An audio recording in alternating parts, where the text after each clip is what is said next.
கோவிலுக்கு வந்த சினிமா நடிகை தீர்த்தம் கொடுத்து வன்கொடுமை. அம்மன் கோவில் அர்ச்சகருக்கு ரிலீஸ்.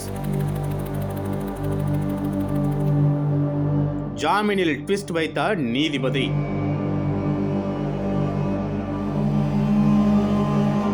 கடும் ஏமாற்றத்தில் நடிகை தரப்பு.